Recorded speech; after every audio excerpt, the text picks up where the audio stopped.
तो बात करेंगे हाइपरटेंशन के नोट्स की। सबसे पहले तो इंट्रोडक्शन में हाइपरटेंशन का डेफिनेशन होता है भाई। हाइपरटेंशन होता क्या है?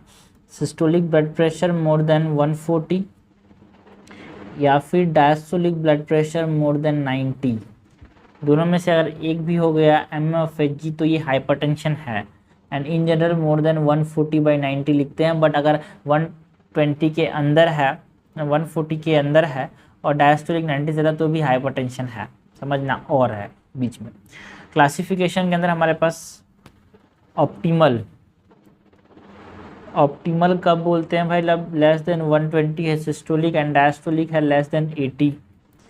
नॉर्मल कब बोलते हैं? जब लेस देन 130 है diastolic and systolic, sorry less than 130 है सिस्टोलिक एंड लेस देन 85 है डायस्टोलिक। ग्रेड 1 हाइपरटेंशन कब बोलते हैं भाई? 140 to 159 systolic and 90 to 99 is diastolic. Grade 2 कब बोलेंगे?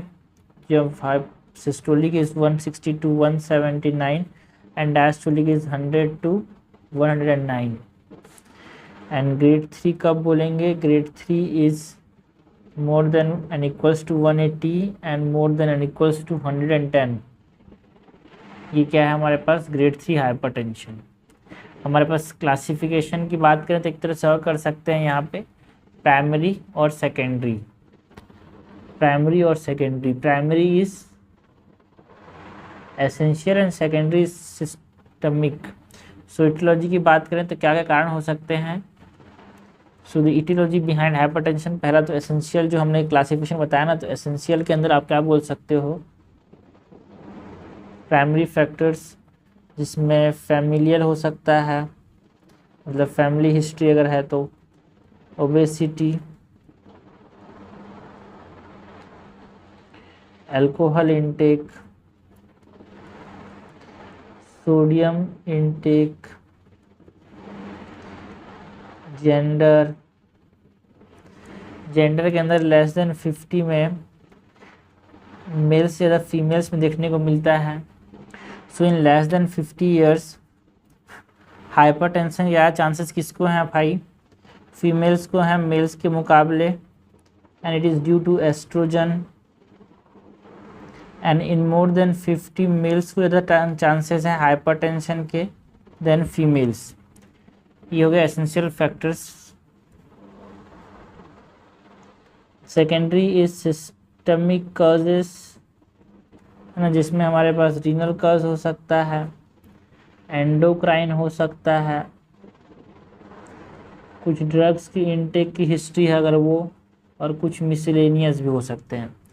रीनल के अंदर हमारे पास अगर रीनल आर्टरी स्टेनोसिस हो गया तो हमारे पास हाइपरटेंशन देखने को मिल सकता है।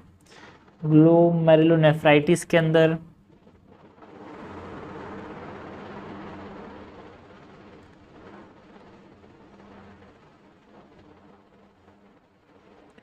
हाइपरटेंशन देखने को मिल सकता है। अगर पॉलीसिस्टिक किडनी डिसीज़ है तो यहाँ पे हमारे पास हाइपरटेंशन देखने को मिल सकता है। एक्यूट किडनी इंजरी या फिर क्रोनिक किडनी डिसीज़ है तो हमारे पास क्या देखने को मिल सकता है? हाइपरटेंशन। एंडोक्राइन कॉजेस में हमारे पास बोल सकते हैं फियोक्रोमोसाइटोमा,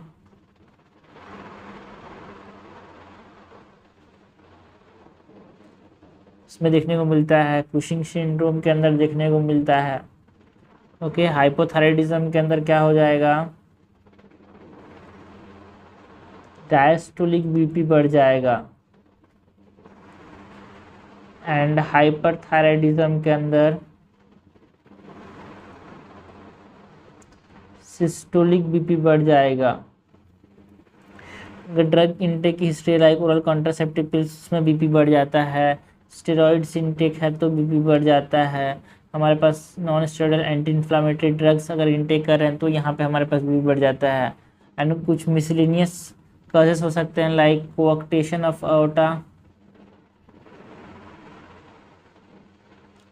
है ना, हमारे पास एक्लेम्शिया के अंदर, प्री एक्लेम्शिया के अंदर सो इन केस में हमारे पास बीपी बढ़ जाता है। तो ये हमने ईटियोलॉजी की बात की यार, ठीक है ना। अगर हम कॉम्प्लिकेशन की बात करें तो हाइपरटेंशन से क्या क्या कॉम्प्लिकेशंस हो सकते हैं। सो पहले तो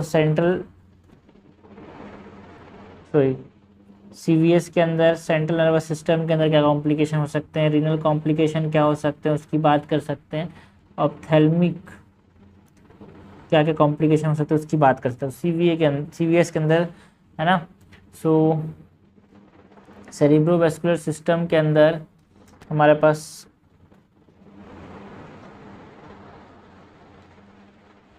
कोरोनरी आर्टरी डिसीज हो सकता है जिसमें मायोकार्डियल इन्फ्रैक्शन हो सकता है भाई, है ना। लेफ्ट वेंट्रिकुलर हाइपरट्रोफी देखने को मिल सकता है, प्रीमैच्योर एथेरोस्क्लेरोसिस देखने को मिल सकता है,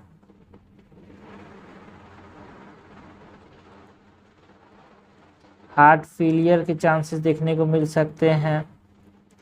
सीएनएस के अंदर हमारे पास क्या होगा, ट्रांजिएंट इस्चेमिक अटैक्स देखने को मिल सकता है जिसको हम स्ट्रोक भी बोलते हैं यार, है ना। सो स्ट्रोक देखने को मिल सकता है, हाइपरटेंसिव एनकेफेलोपैथी देखने को मिल सकता है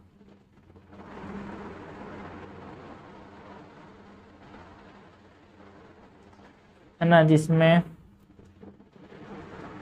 वेरी हाई बीपी में देखने को मिलता है यार हाइपरटेंसिव एनकेफेलोपैथी, है ना। इसमें बहुत ज़्यादा बीपी बढ़ जाएगा, पेपिलो एडिमा देखने को मिलता है इसमें, और ब्लरिंग हो जाती है यार, अल्टर्ड सेंसोरियम,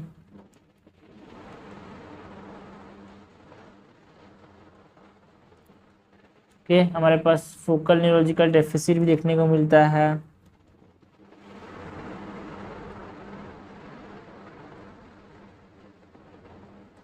हेपेटिक और हाइपरटेंसिव एनकेफेलोपैथी के अंदर रीनल कॉम्प्लिकेशंस में हमारे पास प्रोटीनूरिया देखने को मिल सकता है,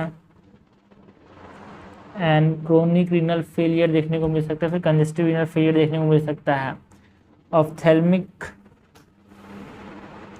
ऑप्थेल्मिक कॉम्प्लिकेशन में हमारे पास रेटिनोपैथी देखने को मिलता है ना। Copper wiring and silver wiring देखने को मिलता है।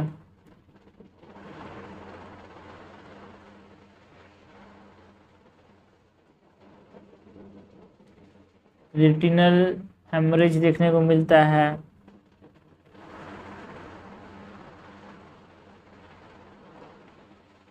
ना। एवी निकिंग देखने को मिल सकती है यार।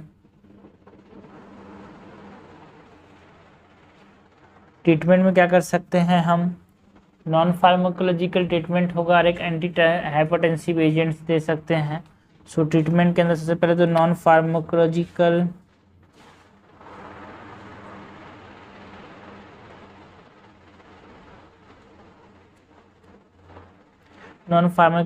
में पहले तो वेट रिडक्शन एडवाइस करेंगे, बीएमआई कितने से कम करना है भाई, 25 से कम करने पे ध्यान देना है।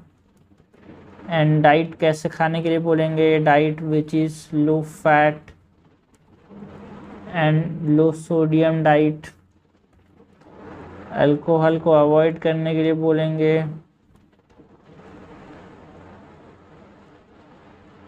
एक्सरसाइज प्रमोशन की बात करेंगे और जिसमें हम ज़्यादा फोकस किस पे करेंगे, एरोबिक एक्सरसाइज,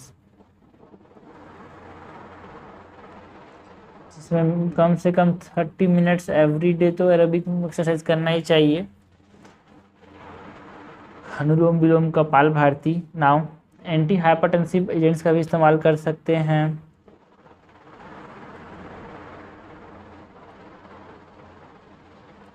याद करने का तरीका क्या है यार, और देखो एंटी हाइपरटेंसिव कब देंगे, जब सपोज करो मोर देन 60 ईयर्स है एंड 150 to 90 से ज़्यादा है, एंड हाइपरटेंशन प्लस डायबिटीज़ है, तो उसमें कोई एज क्राइटेरिया नहीं है भाई। अगर 140/90 से ज़्यादा हुआ तो ये हाइपरटेंशन है, respective of age. So drug कौन कौन से हैं हमारे पास, याद करने का तरीका है A B C D। A से हमारे पास ACE inhibitors and ACE inhibitors में कौन कौन से, एस इनहिबिटर्स में प्रिल वाले captopril, enalapril. Angiotensin receptor blockers ARB में लोसार्टेन, टेल्मिसार्टेन। बी से ओके, ए से क्या हो गया, ARB से एस इनहिबिटर, ए से हो जाएगा अल्फा ब्लॉकर्स। अल्फा ब्लॉकर्स में प्राजोसिन, टैमसुलोसिन। बी से बीटा ब्लॉकर्स जिसमें मेटोप्रोलॉल, एटिनोलॉल, कार्बिटिलॉल। सी से कैल्शियम चैनल ब्लॉकर्स जिसमें हमारे पास क्या आते हैं, माइलोडिपिन, निफिडिपिन।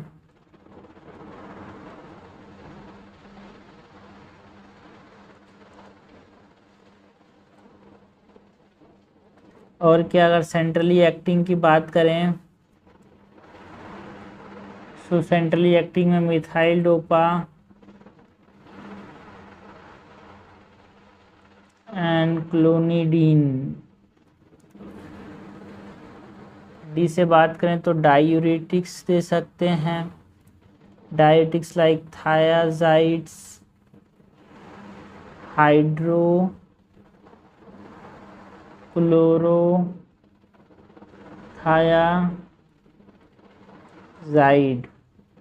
एंड डायरेक्ट वाइसोडाइलेटर्स भी दे सकते हैं।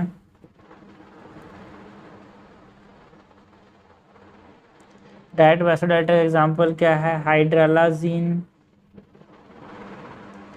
And minoxidil. Okay, so this is all about management यार। ठीक है, मैनेजमेंट की बात की, ट्रीटमेंट की बात की हमने, कॉम्प्लिकेशन की बात की, टियोलॉजी की बात की, क्लासिफिकेशन की बात की। This is all about hypertension.